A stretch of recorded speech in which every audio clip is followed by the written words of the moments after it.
आज खऱ्या अर्थानं मला आशीर्वाद द्यायला आलेले या देशाचे दिग्गज नेते, एक अजातशत्रू व्यक्तिमत्व, ज्यांनी संपूर्ण देशाला राष्ट्रीय महामार्गामध्ये विणलं,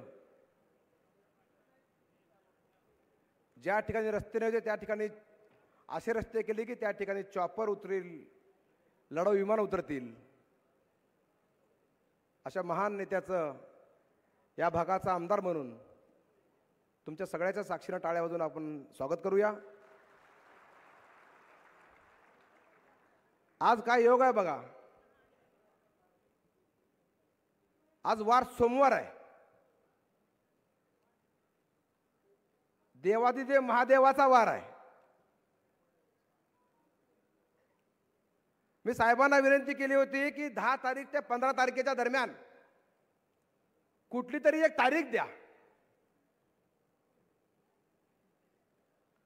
आणि साहेबांनी बरोबर 10 तारीख दिली. योगायोगानं सोमवार. या कारखान्याचं नाव पूर्वी किल्लारी नाव होतं साहेब, आता निळकंठेश्वर नाव केलेलं आहे, महादेवाचं नाव दिलेलं आहे. या कारखान्याला असं म्हणतात कोणी मालक नव्हता, आता मालक निळकंठेश्वर मालक आहे. आपण नाही, 7-12 निळकंठेश्वर नावानं आहे. अशा निळकंठेश्वर या भागातलं ग्रामदैवत, या भागातलं जाज्वल्य दैवत, नवसाला पाहणारा महादेव, एक काळी राम स्वतः प्रभू रामचंद्राच्या पदस्पर्शाने पावन झालेले मंदिर असं आख्यायिक आहे. त्या निळकंठेश्वराला मी साष्टांग दंड अर्पण करतो. खरं तर शासकीय प्रोटोकॉलमुळे मी मान्यवरांची माफी मागेल काही जणांची, की शासकीय कार्यक्रम आहे त्याचा प्रोटोकॉल असल्यामुळं काही जणांना आम्हाला चेअर देता आलं नसेल, काही जणांचं नाव प्रतिरोध टाकता आलं नसेल पत्रिकेवर, काही जणांची नावं महागपुढी झाली असतील. शेवटी कलेक्टरने जे अप्रूव्ह करून दिले आपण तेच नावं टाकलेली आहेत. काही जणांना मोर येता आलं नाही. आता अनेक जण आमचे चांगले चांगले पदाधिकारी खाली बसलेत, त्यांना वरती येता आलं नाही. सगळ्यांची माफी मागतो आणि निळकंठेश्वराला वंदन करून मी माझ्या प्रास्ताविकाला सुरुवात करतो. आपण माननीय नितीनजी साहेब, आपण बरोबर 1 वर्षापूर्वी या ठिकाणी आले होते. 12 नोव्हेंबरला याच हेलिपॅडवर तुम्ही उतरले होते. त्यावेळेस आपण मला निवडणुकीत आशीर्वाद द्यायला आला होता. आज मला कारखानदार म्हणून आशीर्वाद द्यायला आला. आणि त्याही वेळेस खऱ्या अर्थानं एक वेगळं माहोल होतं. हा अभिमन्यू चक्रव्यूहात अडकत होता का काय असं नितीनजींना वाटलं, आणि नितीनजी अर्जुन म्हणून धावून मला काढायला बाहेर आले त्यावेळेस. आणि आज मी तुझ्या पाठीशी आहे हे तुम्हाला सांगायला खास या ठिकाणी आलेले आहेत. जेव्हा जेव्हा कार्यकर्ता अडचणीत असतो त्यावेळेस नेते माननीय देवेंद्रजी असतील, माननीय नितीनजी असतील, तेवढ्या ताकदीनं मला आशीर्वाद द्यायला आलेले आहेत. त्यामुळं मी माननीय नितीनजींचं मी मनातून आभार मानतो. या मतदारसंघाचा आमदार म्हणून जनतेच्या वतीनं आभार मानतो. कारण हा कारखाना साहेब 1-2 अपवाद वगळता गेली 15 वर्ष बंद होता. माननीय पाटील साहेबांनी, बसवराजजींनी चालू करायचा प्रयत्न केला, 1 वर्ष चालवला, पण दुष्काळ पडला. त्यामुळे त्यांना ते परवडलं नाही. साहेबांनी प्रामाणिक प्रयत्न केला त्यांनी आमदार असताना. नंतर बंद आला, पण नंतर ज्यावेळेस आपलं एकनाथजी शिंदे साहेबांचं देवेंद्रजी सरकार आलं त्यावेळेस आपण हा कारखाना शासनाकडून चालवायचा प्रयत्न केला. आणि 2 अधिकारी त्यावेळेस प्रवीण फडणवीस, ज्याचा आपण स्वागत केलं, सत्कार केला, आणि आमचे नायकवाडी साहेब, या दोघांना घेऊन आम्ही हे कारखाना चालू केला. पहिल्या वर्षी 66,000 गाळप झालं, दुसऱ्या वर्षी करू शकलं नाही, नोकेन झालं, आणि आपण एक्सपान्शनचं काम चालू केलं. पण या निमित्तानं मी खऱ्या अर्थानं हे पूर्ण कामामध्ये हे काम करत असताना मी मनातून आभार मानेन या देशाचे कणखर गृहमंत्री, सहकार मंत्री माननीय अमित भाई शाह यांनी NCDCच्या माध्यमातून 73 कोटी रुपये आपल्याला दिले. खरं तर हा कारखाना पूर्णपणे मॉर्गेज आहे, इंच ना इंच जमीन मॉर्गेज आहे, प्रॉपर्टी मॉर्गेज आहे, सगळं मॉर्गेज आहे, NPA मध्ये गेलेलं अकाउंट आहे. कुणीही पैसे देत नव्हतं. पण मान्य देवेंद्रजींनी अमित भाईंना सांगून या कारखान्याला 73 कोटी रुपये दिले. आणि सरकार आपलं आल्यानंतर भाग भांडवल म्हणून आपल्याला 18 कोटी रुपये सरकारने दिले. पण तुम्हाला माहिती आहे किती नियम क्लिष्ट आहेत NCDCचे. एवढा पैसा इथंच खर्चावा, इथं एवढा पैसा इथंच खर्चावा, एवढा पैसा इथंच खर्चावा. पण मी विशेष आभार मानेल, माझे मित्रमंडळी असतील, मान्य देवेंद्रजींचे असतील, अनेकांनी हँडलोन मला या निमित्तानं दिलं. जवळपास 35 कोटी रुपये आपण बाहेरून गोळा केले. कोणाकडून 50 लाख, कोणाकडून 1 कोटी, कोणाकडून 2 कोटी. शेवटी NCDCच्या बाहेर जाता येत नाही, नियमाच्या बाहेर. म्हणून हा इतरत्र पैसा आणला. NCDCचा पैसा, राज्याचा पैसा, काय शेअर कॅपिटल, आणि या माध्यमातून आज हा कारखाना 1250 TCD पासून 2500 TCD पर्यंत आलेला आहे. मी आभार मानला आणखी VSIचं. महासंचालक कडू पाटील असतील, चांदगोडे असतील, के गंगाधर असतील, शास्त्री असतील, रवी टकले असतील, राहुल पाटील असतील, त्यांनी खूप सहकार्य या निमित्तानं केलं. आणि विशेष आभार मानेल मी ते बीबी ठोंबरे साहेबांचं. टाळ्या वाजून स्वागत करा सगळ्या ठोंबरे साहेबांचं. आज त्यांनी स्वतःचा कारखाना असल्यासारखं, भाषाबाई त्यांनी मला 5 वेळेस येऊन बैठका घेतल्या, 4-4 तास. मला काय कळतच नाही, मला साखर खायची माहित होतं फक्त, मला कारखाना कसला माहित नव्हतं. हा कारखाना घेतला आणि खऱ्या अर्थानं मला जर पाठबळ दिलं असेल तर बीबी ठोंबरे साहेबांनी दिलं. म्हणून त्यांचंही मनातून या निमित्तानं मी खऱ्या अर्थानं आभार मानणार आहे. सुरुवातीच्या काळामध्ये आमचे फडणवीस असतील, आमचे नायकवाडे असतील, त्यांनी खूप प्रयत्न केले. नंतर सम्राट जाधव आले, त्यांनी प्रयत्न केले. मागील वर्षी नोकरमेळ चालू करता आले नाही आपल्याला, पण यावेळेस आपण क्षमता वाढ केलेली आहे. मी तुम्हाला सगळ्यांना आवर्जून सांगू इच्छितो, अजून 2 वर्षांनी आपण 5000 चालू एवढी ताकद करून ठेवलेली आहे मध्ये. आता मशिनरी जी आणली आहे किंवा जे आपण सिव्हिल वर्क करून ठेवलेलं आहे, हे 5000ची कॅपॅसिटी पुढे केली आपण तरी चालेल एवढं करून ठेवलेलं आहे. त्यामुळे साहेबांनी सांगितलं बॉयलर बदलून घे म्हणून, ते आपण येणाऱ्या काळामध्ये आपण नक्कीच करणार आहेत. खूप मेहनत सगळ्यांची आहे ह्या कारखान्याला. हा एवढा उभा राहिलेला नाही आहे, हे मोठं टीमवर्क आहे. आमचे सगळ्याचं अभिनंदन करावं लागेल. आमचे HOD आहेत, त्यांनी सत्काराला कोणी आलं नाही खरं तर, पण सगळ्या HODनी मनातून. मागच्या साहेब असं झालं, एक दिवशी अभिजित पाटीलला बोलवलं होतं आपण. अभिजित पाटील कारखानदार आहेत, आमदार आहे, माझे मित्र आहेत. मी त्यांना बोलवलं होतं दाखवायला. त्यांनी म्हणले पुन्हा येऊन मला तुझा कारखाना जानेवारी एंड फेब्रुवारी चालू होईल अशी परिस्थिती आहे. मी एवढं घाबरून गेलो, माझ्या पायाखालची वाळू घसरली, मला झोप येईना. श्रावण महिना होता. मग श्रावणाच्या शेवटच्या सोमवारी रात्रभर झोपलो नाही. रात्री मी रविवारी सोमवारी उठलो, सकाळ सकाळी डायरेक्ट निळकंठेश्वराच्या मंदिरामध्ये आलो. आणि निळकंठेश्वराला म्हणलं बाबा माझं तर प्रयत्न थकलो मी आता करून, आता ही तुझी जबाबदारी आहे, चालू करायचं का काय करायचं तूच ठरव. आणि मी सांगितलं निळकंठेश्वराला, हा जर चालू झाला वेळेमध्ये तर हे महादेवा या कारखान्यापासून तुझ्यापर्यंत मी दंडवट घालत येतो. आता साखरेचं पोतं पहिलं बाहेर निघालं की साखरेचं पोतं घेऊन महादेवाला पहिलं ठेवून दंडवट घालत जाणार आणि पहिलं ठेवून मग पुन्हा बाकीचं. शेवटी ताकद आहे, अध्यात्मामध्ये ताकद आहे. काय जादू झाली. नवस बोलल्यानंतर 8 दिवसामध्ये असा कार्यक्रम झाला. एक मला ठोंबरे साहेब भेटले एका कार्यक्रमामध्ये, आम्ही 2 जण. आणि मी विषय नाही काढला, ह्यानेच विषय काढला, काय चाललं कारखान्याचा अभिमन्यू. कारण त्यांनी सल्ला दिला मला, ह्या भांगडीत पडू नको, हे जळण झालेलं आहे, भंगार झालेला आहे, विकून टाक. मी म्हणलो साहेब तुम्ही या, आता मी हात घातलाय, आता तुटू नका आणि वर पडून का निघा, कसा का निघा, करायचं आपल्याला. आणि त्या दिवशी ठोंबरे साहेब आल्यानंतर जी गती आली ती आज कारखाना चालू होतोय, याचं मोठं श्रेय बीबी ठोंबरे साहेबांना जात आहे. या वर्षी आपण 4 लाख गळपाचा उद्देश ठेवलेला. साहेब ऊस खूप आहे आमच्याकडे, सगळे कारखाने आपल्या कॅपॅसिटीने चालले तरी सरत नाही. इकडं भैयाचा कारखाना आहे, तिकडे दिलीपरावजींचा कारखाना आहे, इकडं पुन्हा मारुती महाराज आहे, इकडं आपला आहे, इकडं आमच्या सुरेशदाजीचा आहे. सगळे जरी चालले कॅपॅसिटीनं तरी ऊस सरत नाही, एवढा ऊस आहे. म्हणून या वर्षीचा मला संभाजी भैया म्हणले, भाव काय देणार तुम्ही सांगा. मी म्हणलं, भाव आमच्या शेजारी जेवढा भाव मिळेल तेवढा भाव आपण देऊन टाकू, काय अडचण आहे त्यात. आपण जिल्ह्यातल्या आमचा जो कारखाना आहे मतदारसंघातला, जो मारुती महाराज आहे, त्यांनी 3000 भाव केला आहे. 3011 रुपये आपण पण भाव त्यांनी दिला, तेवढा काही फरक करणार नाही आपण त्याच्यामध्ये. त्यामुळे या निमित्तानं आज खऱ्या अर्थानं माझ्यासाठी जीवनामध्ये सगळ्यात मोठा आनंदाचा दिवस आहे. आजच्यासारखा आनंद कधीच होऊ शकत नाही.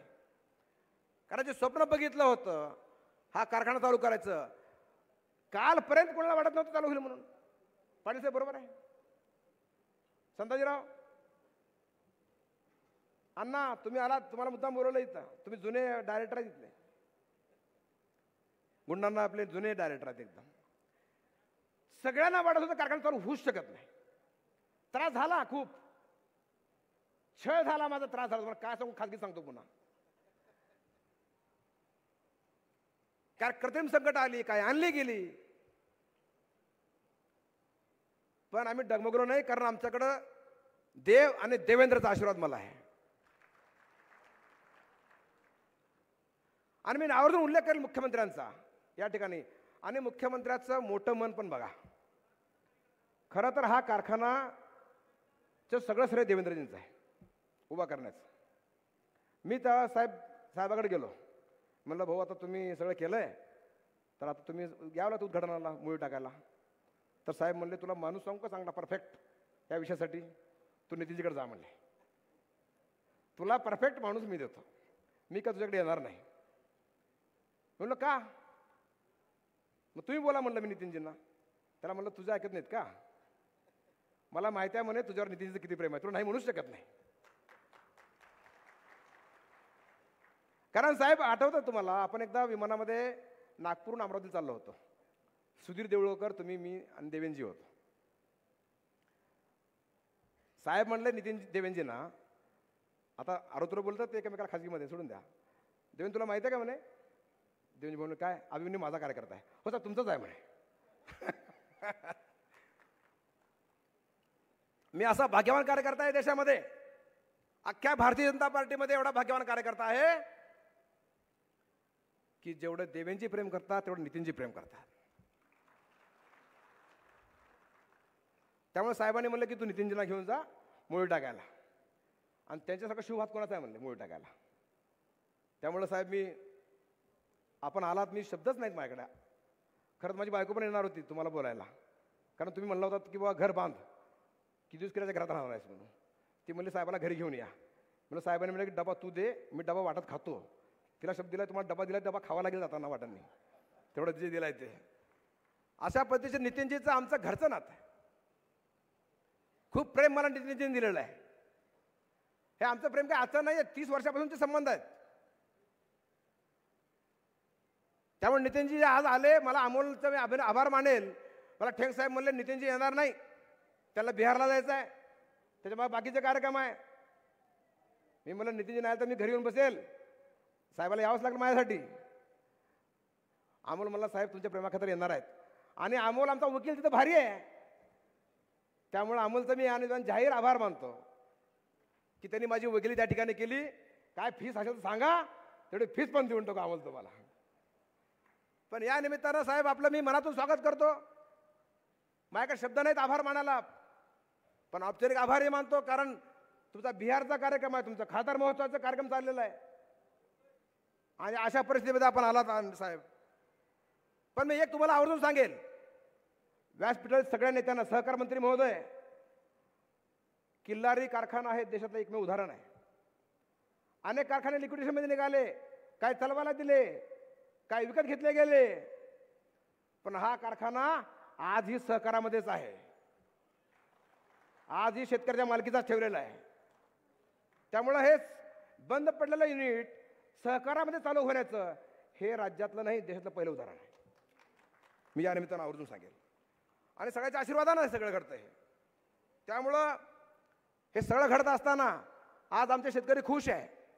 शेतकऱ्याच्यामध्ये किती आनंद आहे सांगू शकत नाही, कारण शेतकऱ्याच्या चुलीचा धूर आणि या चिमणीचा धूर ह्याचं नातं आहे. किल्लारी कारखान्याचं वेगळं वैभव आहे, वेगळं वैशिष्ट्य आहे.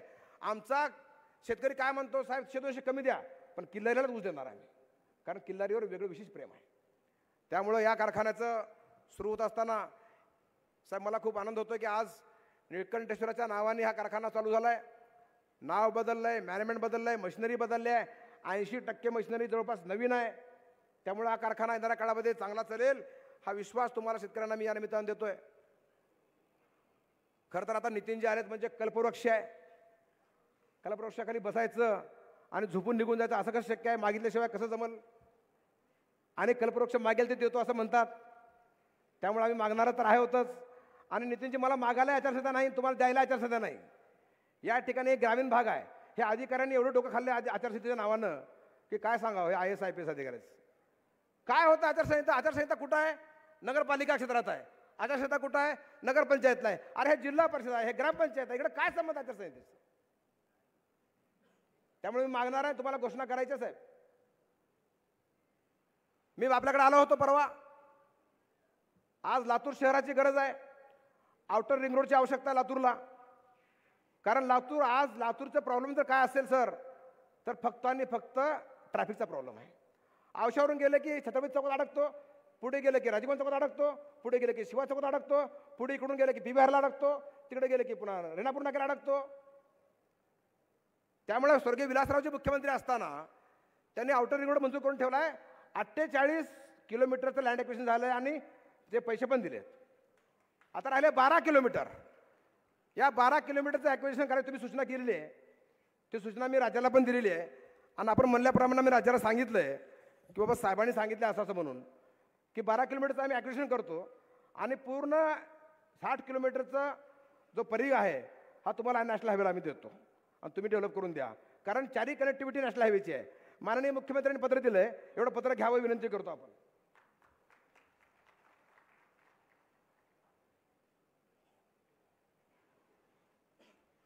साहेबांनी शिफारस मागितली राज्याची, मी मंत्र्याची नाही, मुख्यमंत्री शिफारस दिली आहे तुम्हाला तर डायरेक्ट. त्यामुळे यावर आपण कारवाई करावी आणि लातूरकरांचा प्रश्न मिटवावा एवढी विनंती तुम्हाला मी जाहीरपणे करणार आहे. साहेब याचबरोबर या ठिकाणी आशिव गाव आहे, मोठं गाव आहे. आता हा जो रोड आहे आशिव, मातोळा, किल्लारी इथून नणंदला जातो रस्ता निलंग्याला निघतो. हा रस्ता आपण ADBतून 450 कोटी रुपयाचा रस्ता केलेला आहे. हा सिमेंट काँक्रीटचा रस्ता होतोय. त्यामुळे कंजक्शन होणार आहे आशिवला. कारण जाणारी वाहतूक भैया निलंग्यावर जाणारी इकडून जाणार, साहेब तुमच्याकडून येणारी वाहतूक इकडून जाणार. त्यामुळे आशिवला कंजक्शन होणार आहे आणि आशिवला उड्डाणपुलाची आवश्यकता आहे. जनतेची मागणी आहे आणि आपण आदेश दिले त्यावर ठेंग साहेबांना ते करा म्हणून. माझ्याकडे कागद आहे तो अमोल तुम्हाला दिला मी. त्यामुळे तोही व्हावा अशी विनंती करतो. त्याचबरोबर माननीय नितीनजी मला एक आवर्जून सांगायचं आहे, संभाजी भैया पण इथं आहे. लोकांना वाटतं संभाजी भैयाचा अभिमन्यूचं पटत नाही. आमचं काहीच झालं नाही, आमचं सगळं चांगलं आहे. आमचा भेद कुठं आहे? विकासावर आहे. मी 1 कोटी आलं की 2 कोटी आणतात, त्यांनी 2 कोटी आले की मी 3 कोटी आणतो. एकूण त्यांनी त्यांच्या मतदारसंघाचा विकास करतात, मी माझ्या मतदारसंघाचा विकास करतो. कॉम्पिटिशन आमची हित आहे. लोकांना वाटतं काय कॉम्पिटिशन आहे की काय, की काही नाही आमच्यामध्ये, एका दोघं मिळूनच आम्ही. पण एका बाजूवर आमचं थोडं आहे, ते बाजू विकासाची आहे. नितीनजी एक विषय आमच्यामध्ये थोडा क्लिष्ट तुम्ही सोडू शकता. लातूर गुलबर्गा रेल्वे आहे. माझं म्हणणं माझ्या मतदारसंघातून जावी, त्यांचं म्हणणं त्यांच्या मतदारसंघातून जावी. माननीय बसवराजजी पाटील साहेब आमदार असताना त्यांच्या काळामध्ये ते काँग्रेसमध्ये होते, त्यावेळेस मल्लिकार्जुनजी त्यावेळेस रेल्वे मंत्री होते. त्याने पिंकबुकमध्ये नोंद करून ठेवलेली आहे लातूर, बरोबर आहे साहेब पाटील साहेब, लातूर औसा गुलबर्गा. भैयाचं म्हणणं आहे की तिकडून त्यांचं शिरोणपाळ वगैरे कव्हर व्हावं. त्यांचं त्या एक साहजिक आहे. मी माझ्या ठिकाणी योग्य आहे, ते त्याच्या ठिकाणी योग्य आहे. आता मार्ग तुम्हाला काढायचा आहे. तुम्हाला मार्ग पण सांगतो मी. मार्ग असा आहे, मान्य बसवराज जिल्हाध्यक्ष आहेत आता, त्यांचं माझं म्हणणं आहे की लातूर, औसा, किल्लारी, उमरगा, आळंद, गुलबर्गा. कारण का हे सगळ्या MIDC कव्हर होते. लातूर MIDC कव्हर होते, औसा MIDC कव्हर होते, तीट कव्हर होते, उमरगा MIDC कव्हर होते, आळंद MIDC कव्हर होते. पण भैयाचं म्हणणं आहे माझा विकास तिकडला राहतो, माझं तुम्हाला विनंती आहे साहेब, लातूर, औसा, लांबजाना, निलंगा, कासार, शिशी, उमरगा असं केलं तरी बी काय अडचण नाही. मार्ग पण मी सांगतो. आमच्या तेवढं तुम्ही दोघाला, आम्ही दोघं तुमच्या सुद्धा बाहेर जातो का कधी? आयुष्यात जाणार नाही. तेवढं एकदा बसवून आम्हाला तेवढं मार्ग काढून द्या, एवढी विनंती आहे. बाकी मला माझा विकास करायचा आहे, माझ्या जनतेचा विकास करायचा आहे. खरं म्हणजे हा औसा हा प्रांत पूर्णपणे वाळवंट. मान्य बसवरावजींनी 10 वर्षामध्ये विकासाच्या पटरीवर आणला. पाया त्यांनी रचला, मी कळस करतो, तेही मान्य करतात. त्यामुळं साहेब, या भागाचा विकास करायचा असेल तर सगळ्या या गोष्टी आपण करून द्याव्या. खरं म्हणजे बोलण्यासारखं खूप काही आहे, पण तुम्ही सांगितले मला 50 मिनिट देणार आहे, ऑलरेडी 30 मिनिट झाले. त्यामुळं तुम्ही तुमच्या सूचनेप्रमाणे मी माझं टाईम कमी करतो. आणि आपण आलात, खरं तर ऐकायला तुम्हाला, मला मी तर रोज बोलतो. आज खरं म्हणजे भाषण ठोंबरे साहेबाचं आणि साहेबाचं ऐकायला तुम्ही आलात, मला माहिती आहे. त्यामुळं मी जास्त न बोलता आपण आलात, आपलं मनातून स्वागत करतो. धन्यवाद. जय हिंद, जय महाराष्ट्र.